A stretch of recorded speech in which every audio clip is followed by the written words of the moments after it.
టమాటా పచ్చడి చేసేద్దామా? బాగా పచ్చిగా కాకుండా బాగా పండకుండా ఇలా దోరగా ఉన్న కాయల్ని 1/2 కేజీ తీసుకోవాలి. వీటిని కడిగి పొడిగుడ్డతో తుడవాలి. పొడిగుడ్డతో బాగా తుడిచి వేరే సాసరలో మనం పెట్టుకోవాలి.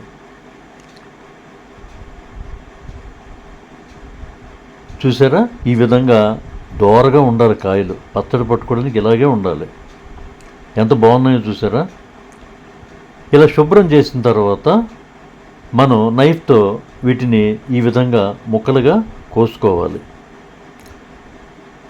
ఇలా ముక్కలన్నీ కోసుకున్న తర్వాత స్టవ్ మీద డేక్షా పెట్టి ఆ డేక్షాలో ఈ ముక్కలన్నీ వేసి బాగా ఉడకపెట్టాలి. ఇవి ఉడుకుతుండగా మనం చింతపండు రెడీ చేసుకోవాలి.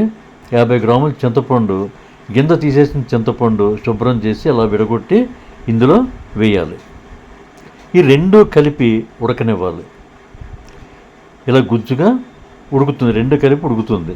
ఇప్పుడు దీన్ని మిక్సీలో వేయాలన్నమాట. మిక్సీలో వేసిన తర్వాత ఇది ఈ విధంగా పేస్ట్ అవుతుంది. దీంట్లో మనం 2 స్పూన్స్ ఆవాలు మెంతుల పొడి వేయాలి. తర్వాత 50 గ్రాములు కారం వేయాలి.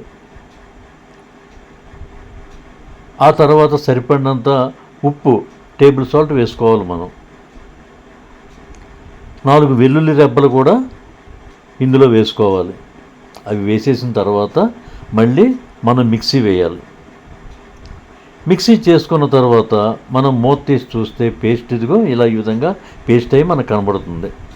ఇప్పుడు మనం ఏం చేయాలంటే ఒక కడాయి స్టవ్ మీద పెట్టి అందులో నూనె పోసి నూనె బాగా వేడెక్కిన తర్వాత తాలింపు సరుకులు వేయాలి. కాగిన తర్వాత ఏం వేయాలి మనం?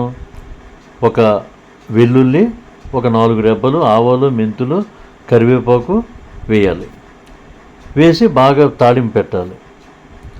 ఇప్పుడు మనం మిక్సీ వేసుకున్న పేస్ట్ ఉంది కదా, ఆ పేస్ట్లో ఈ తాలింపు అయిన తర్వాత ఈ తాలింపు తీసుకెళ్ళి ఆ పేస్ట్లో మనం కలిపేసుకోవాలి. ఈ విధంగా కలిపేసుకోవాలి. అంతే, పచ్చడి రెడీ. చూసారా పచ్చడి ఎంత బాగుందో? వేడి వేడి అన్నంలో కలుపుకొని తింటే అద్భుతంగా ఉంటుంది అన్నమాట ఈ పచ్చడి. దయచేసి సబ్స్క్రైబ్ చేయరా.